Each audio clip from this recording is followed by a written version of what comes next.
हो गया था, लेकिन उसकी मौजूदगी की वजह से मैं वह नहीं कर पा रही थी जो मैं आमतौर पर रात को अकेले में करती हूँ और जिससे मुझे बहुत आनंद मिलता है। पर मुझे क्या पता था कि आज की रात कुछ ऐसा होगा कि मैं पसीने से नहा जाऊंगी। उसने केवल 2 उंगलियों से मुझे पागल कर दिया और यह सब मैं इस कहानी में बताने वाली हूँ। अब मैं आपको अपनी पूरी कहानी बताती हूँ। मेरा नाम हसीना है, मैं 27 साल की हूँ और अभी तक कुंवारी हूँ। मैंने शादी नहीं की और सोच रही थी कि शायद शादी करूं भी नहीं। एक बार यार में धोखा खाया था और उसी दिन मैंने प्रण दिया कि अब कभी किसी मर्द के चंगुल में नहीं फंसूं। इसीलिए शादी नहीं की। मैं एक कॉलेज में प्रोफेसर हूँ, लेकिन एक भारतीय लड़की भी हूँ। सुंदर, पढ़ी लिखी और स्मार्ट हूँ। मेरे तन मन में नए जमाने की खूबी है। पर कल रात जो मेरे भाई ने मेरे साथ किया, उसके बाद से बहुत कुछ बदल गया है और मेरी सोच भी। अब मुझे लगता है कि अगर कोई अच्छा लड़का मिल जाए तो शादी कर लेनी चाहिए। कल की बात है, मेरा भाई जो 24 साल का है और इंजीनियरिंग कर रहा है, मम्मी पापा का दुलारा और मेरा भी बहुत प्यारा है। कल रात खाना खाकर हम लोग कुछ देर टीवी देख रहे थे। फ्री होकर मैं और मेरा भाई छत पर टहलने चले गए। मम्मी पापा अपने कमरे में सो गए थे। वे ग्राउंड फ्लोर पर सोते हैं, मैं फर्स्ट फ्लोर पर सोती हूँ और मेरे बगल वाले कमरे में मेरा भाई सोता है। रात के करीब 11 बज चुके थे तो हम दोनों भी नीचे आ गए। वह मेरे कमरे में आकर बोला, दीदी अभी नींद नहीं आ रही, चलो बातें करते हैं। हम दोनों ही बेड पर लेटकर बातें करने लगे। बीच बीच में वह अपने मोबाइल से खेल रहा था और मैं भी अपने मोबाइल पर लोगों की डीपी देख रही थी। तभी जोर की बारिश होने लगी। हमें दोनों को बहुत पसंद है और हल्की हल्की ठंडी हवा भी चल रही थी। देहरादून की हवा वैसे भी बहुत अच्छी होती है। थोड़ी देर में वह सोने लगा।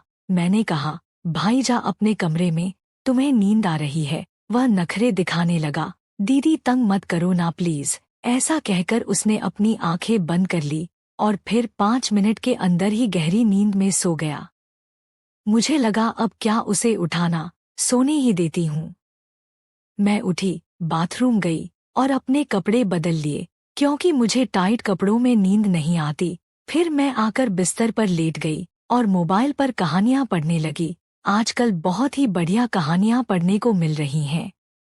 मेरा भाई तो सो गया था और मैं वह सब नहीं कर पा रही थी जो आमतौर पर अकेले में करती हूँ जब मैं अकेली सोती हूँ। पर आज उसकी वजह से मैं ज्यादा कुछ कर भी नहीं सकती थी, इसीलिए मोबाइल रखकर सोने की कोशिश करने लगी। लेकिन कहानी की बातें मन में चल रही थी तो नींद भी नहीं आ रही थी। रात गहरी जा रही थी और मेरे मन में एक अजीब सी बेचैनी घर करने लगी थी। नींद जैसे मुझसे कोसों दूर थी और दिमाग में वही कहानी घूम रही थी जो मैंने सोने से पहले पढ़ी थी। उस कहानी ने मेरे अंदर एक अजीब सी हलचल मचा दी थी और मैं अपने आप को शांत नहीं कर पा रही थी। पास में ही मेरा भाई सो रहा था और उसकी मौजूदगी ने मुझे और भी उलझन में डाल दिया। अगर वह ना होता तो मैं शायद खुद को उस कहानी का हिस्सा बना लेती और वह सब करती जो मुझे रात के अंधेरे में अकेले करने में आनंद आता है। लेकिन आज की रात कुछ अलग थी। मैं अपने ही ख्यालों में खोई थी जब अचानक भाई ने करवट बदली और सीधा हो गया। मेरी नजर अनायास ही उस पर पड़ी और जो मैंने देखा उससे मेरे पैरों तले जमीन खिसक गई। भाई ने बहुत पतली पैंट पहनी हुई थी और उसकी वजह से कुछ ऐसा नजर आ रहा था जिसे देखकर किसी को भी शर्मा जाए। पर मेरी हालत तो और भी अजीब थी। शर्माना तो दूर, मैं अपनी नजरें उस पर से हटा ही नहीं पा रही थी। मन में अजीब सी कशमकश चल रही थी। एक तरफ मैं खुद को काबू में रखने की कोशिश कर रही थी और दूसरी तरफ मेरे अंदर की बेचैनी बढ़ती जा रही थी। सच कहूं तो अब मुझसे सहा नहीं जा रहा था। हर पल ऐसा लग रहा था कि अगर मैंने खुद को नहीं रोका तो कुछ ऐसा हो जाएगा जिसे रोक पाना नामुमकिन होगा। मेरे दिल की धड़कनें तेज हो गई और मन में डर समा गया। अगर कुछ हो गया तो भाई मेरे बारे में क्या सोचेगा, उसकी निगाह में मैं कैसी दिखूंगी। इन सवालों ने मुझे और भी असहज कर दिया। लेकिन दूसरी तरफ मेरे मन की एक गहरी चाहत मुझे बार बार उस दिशा में धकेल रही थी कि जो भी मेरे मन में है उसे पूरा कर लूं। मेरे अंदर की जद्दोजहद अब चरम पर थी। हर पल मैं खुद से लड़ रही थी, लेकिन कहीं ना कहीं मन के किसी कोने में वह कहानी फिर से उभरने लगी थी और उसकी वजह से मेरी इच्छाएं और भी बलवती हो रही थी। अब सवाल था कि क्या मैं अपने आप को इस आग से बचा पाऊंगी या फिर वह आग मुझे अपने शिकंजे में कस लेगी। रात का माहौल पहले ही अजीब था और फिर भाई का फोन बजने लगा। शायद उस पर किसी ने मैसेज किया था। फोन मेरी साइड में ही रखा हुआ था क्योंकि भाई ने उसे चार्जिंग पर लगा दिया था।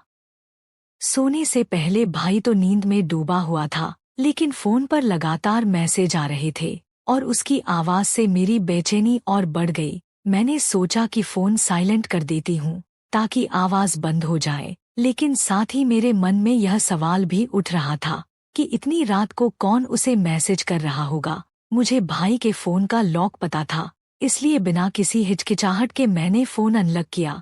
जैसे ही मैंने स्क्रीन पर देखा तो पाया कि उसका एक दोस्त उसे कई वीडियो भेज रहा था। मन में एक अजीब सी उत्सुकता जाग उठी कि आखिर यह वीडियो किस बारे में है।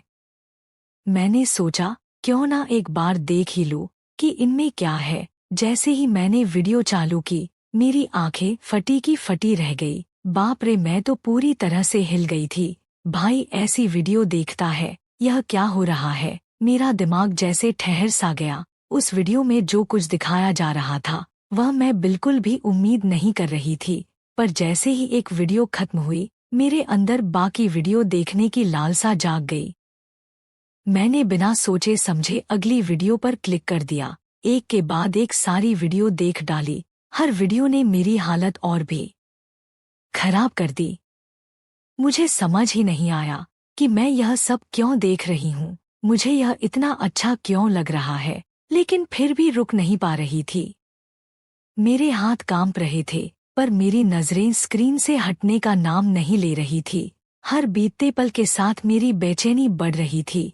मैं खुद से जूझ रही थी। यह क्या कर रही हूँ? यह सवाल बार बार मेरे दिमाग में गूंज रहा था। लेकिन सच कहूँ तो अब मैं खुद पर काबू खोती जा रही थी। वह वीडियो मेरे अंदर की आग को और भड़का रही थी। अब मेरे अंदर एक अजीब सी हिम्मत आ गई थी, या कहूँ कि मैं अपनी इच्छाओं के सामने बेबस हो गई थी। मैंने फैसला कर लिया कि जो होगा देखा जाएगा। अब मैं वही करने जा रही थी जिसे मैं लंबे समय से रोकने की कोशिश कर रही थी। मेरे हाथ कांप रहे थे, दिल की धड़कनें तेज हो रही थी। मैं धीरे धीरे उसके पास खिसक गई और उसके साइड में लेट गई, जैसे कुछ हुआ ही ना हो। मन में हलचल मची हुई थी, लेकिन मैंने खुद को शांत बनाए रखा। थोड़ी देर तक मैंने सोने का नाटक किया ताकि अगर वह अचानक जाग भी जाए तो उसे लगे कि मैं गहरी नींद में हूँ। दिल की धड़कनें तेज हो रही थी, लेकिन चेहरे पर शांति का आवरण था। फिर मैंने धीरे से अपना पैर उसके ऊपर रख दिया, ऐसे जैसे नींद में अनजाने में रखा हो। कुछ पल ठहरी और उसकी हरकत का इंतजार करने लगी, लेकिन कोई हलचल नहीं हुई। वो अब भी गहरी नींद में था। मुझे अपने पैर पर उसकी गर्माहट और कुछ और महसूस होने लगा। उसका शरीर कसक शांत पड़ा था, लेकिन उसकी पैठ के भीतर कुछ और ही कहानी चल रही थी। मेरे पैर पर उसका आकार साफ साफ महसूस हो रहा था और उसकी कड़कपन ने मेरे अंदर की बेचैन को और बढ़ा दिया था। मेरी धड़कनें और तेज हो गई। जिस बात का मुझे डर था वही अब मेरे सामने था, पर मैं अब खुद को रोकने में नाकाम हो रही थी। हर बीतते पल के साथ मेरी इच्छाएं मुझे और कमजोर करती जा रही थी। मैं जानती थी कि अगर अब मैंने खुद को काबू में नहीं किया तो कुछ ऐसा हो सकता है जिससे वापसी मुमकिन नहीं होगी। लेकिन उस क्षण में मेरा दिल और दिमाग जैसे एक जंग लड़ रहे थे और मैं धीरे धीरे अपने दिल के हाथों हार रही थी। मैंने फिर से अपने पैर को हल्के से हिलाया, यह जानने के लिए कि उसकी नींद कितनी गहरी है। कोई हलचल नहीं हुई। अब मेरा दिमाग धुंधला हो रहा था और बस एक ही बात मन में गूंज रही थी, रात की वह खामोशी अब मेरे अंदर एक तूफान ला रही थी। हर पल के साथ मेरी हिम्मत बढ़ रही थी। मैंने जो कदम उठाया था उसके बाद अब पीछे हटना मुश्किल था, लेकिन जो बात मुझे तब नहीं पता थी वह यह कि मेरा भाई जिसे मैं गहरी नींद में समझ रही थी, असल में सोया हुआ था ही नहीं। वह तो शुरू से ही सोने का नाटक कर रहा था। मेरे हर कदम का उसे पहले से अंदाजा था। मैंने अनजाने में जो किया वह सब उसने जानबूझकर देखा, शायद मुझे उकसाने के लिए। भाई अब भी चुपचाप लेटा रहा। मैं पूरी तरह से अनजान थी कि उसकी आंखें बंद होने के बावजूद उसका दिमाग जाग रहा है। मेरे दिल में हलचल मची थी, लेकिन उसकी हरकत ना देखकर मैं आगे बढ़ने के लिए और भी उत्साहित हो गई थी। लेकिन ठीक उस पल जब मैं कुछ और करने वाली थी, उसने अपनी आंखें खोल ली। मेरे दिल की धड़कन जैसे रुक सी गई। क्या वह जाग गया? जैसे ही यह एहसास हुआ, मैंने तुरंत अपनी आंखें बंद कर ली और सोने का नाटक करने लगी। पर मेरे दिल में घबराहट और बेचैनी साफ महसूस हो रही थी। मैं जानती थी कि मैंने खुद को बड़ी मुश्किल में डाल लिया था, लेकिन अब जो होने वाला था उसके लिए मैं बिल्कुल तैयार नहीं थी। भाई ने मुझे उस हालत में देख लिया था। वह कुछ कहता उससे पहले ही उसने बिना किसी झिझक के, बिना कोई लाज या शर्म के अपना कदम उठाया। उसके बाद जो हुआ वह मेरे लिए किसी बड़े झटके से कम नहीं था। लगातार 2 घंटे तक वह मेरे साथ कुछ ऐसा करता रहा जिसे मैं कभी नहीं भूल पाऊंगी। उसकी हरकतों ने मेरी दुनिया ही बदल दी। पर इस कहानी का अंत यही नहीं है। वह जो 2 घंटे तक हुआ, उसकी पूरी सच्चाई आपको मैं कहानी के अगले भाग में बताऊंगी। तो अगर आप जानना चाहते हैं कि आगे क्या हुआ, तो मेरे चैनल को सब्सक्राइब जरूर कीजिए, ताकि आप इस दिलचस्प और सस्पेंस से भरी कहानी का अगला भाग मिस ना कर सके। मैं आपकी प्यारी दोस्त मिलती हूँ आपसे।